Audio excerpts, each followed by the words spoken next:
You don't have to wait for your world to fall apart to decide that right now is your time for a rebirth. And if I could go back and tell 20-year-old something me anything, that would be it. Because she always let life dictate her next move. She would constantly wait for the world to tell her what her level of happiness should be.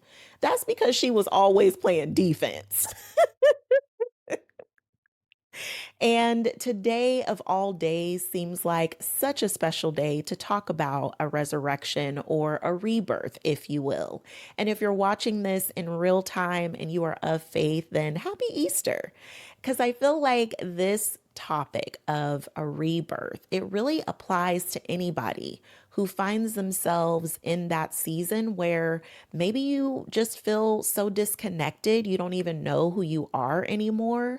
Or maybe this is meeting you in one of those quiet seasons that just crept up on you, and now you don't really know what to do or how to respond because you've just allowed life to lead you a little bit too much.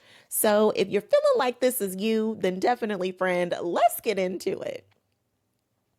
For me, my rebirth came when my mom made her transition to heaven. And my mom and I, oh my goodness, we were inseparable. Her, my sister, and I, we were like the Three Musketeers. We were always together, always laughing, having an amazing time.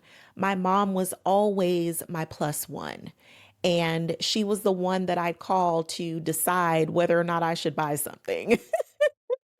We talked about 50 million times a day. She was just my person. And when she made her transition, I felt so lost without her. And I went on this quest to find myself. But really, what I ended up learning is that I wasn't really lost. I was just in a process of learning myself in a brand new season. And that was the season I was without my mom. So, no one ever really warned me or talked to me about, you're going to get to know yourself in different seasons of your life. Nobody ever really put it to me like that. So I didn't really know that that's what was happening. And during my grief journey, there was definitely a shedding process where I felt like I was shedding things that I could no longer carry with me where I was going. And one of the best ways that I could describe this is I used to be a chronic complainer. I mean, if there was something that was irritating, I was going to complain about it. If there was something that was just low key, I didn't like it, I was going to complain about it. I just complained so much nonstop. But after my mom made her transition, I didn't have it in me to complain anymore. It just felt so weird within my body that I just couldn't do it. And I think there was just a major shift that happened because when you have gone through one of your most horrendous, heart wrenching losses of your life, all of the little annoyances, they just don't even mean anything anymore. It's like, how could you complain about that when you just lost, or I should say, you lost the physical interaction that you had with your mom? But all of these other little things, they just don't mean anything in comparison to that. So I realize now looking back that I was going through this shedding process. There were parts of me that did need to go. There were parts of me that I could no longer be, that I could no longer carry going forward in order to become the woman that I really am. I used to look at my grief like it was the worst thing that ever happened to me. And now, with having lots of time and space between now and then, I look at it like it was a transformation portal because it really allowed me to connect to who I really am and not just what circumstances made me to be. I was raised by a single mom, and at some point in my life, I found myself divorced and a single mom of two. And I will never forget standing one day with a baby on each hip and realizing I'm a single mom now. And now this is my life and this is what I have to do. And I let that title of single mom dictate so much of my life. I allowed those circumstances to determine that I was going to be single for a really, really long time. I'm talking like a decade ish. Okay. And it took me so long before I realized that just by owning and claiming that I was a single mom, that it left me single.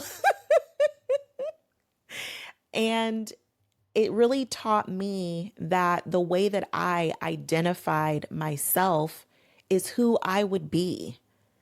And nothing ever really lifted that veil and taught me that lesson the way that my grief did.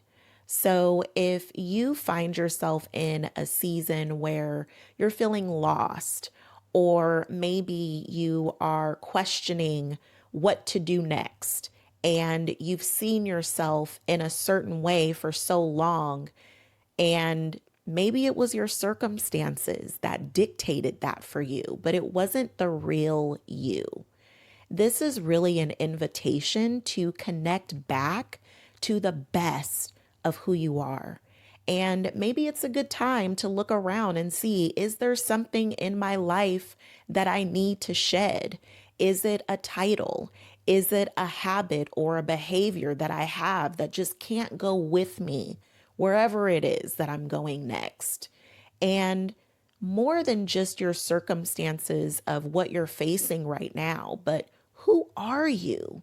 Who are you without that circumstance? Who are you without the thing that you've lost, or that thing that had to transition and morph into something else? Who are you now? Who are you underneath all of those things? Because that is the invitation to a rebirth that we get to have any time we decide.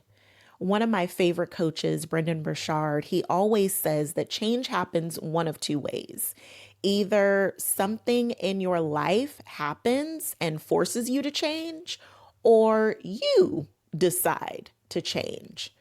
And for so long, I lived my life letting life decide for me. And it took me losing, and I shouldn't even say it's a loss, it took me to experience a major life transition in order for me to decide that it was going to be me who determined what my next move was, not my circumstances, not my title, not what I was facing at the time, not who was in my life or no longer in my life, not life just changing on its own and me just simply reacting to that change.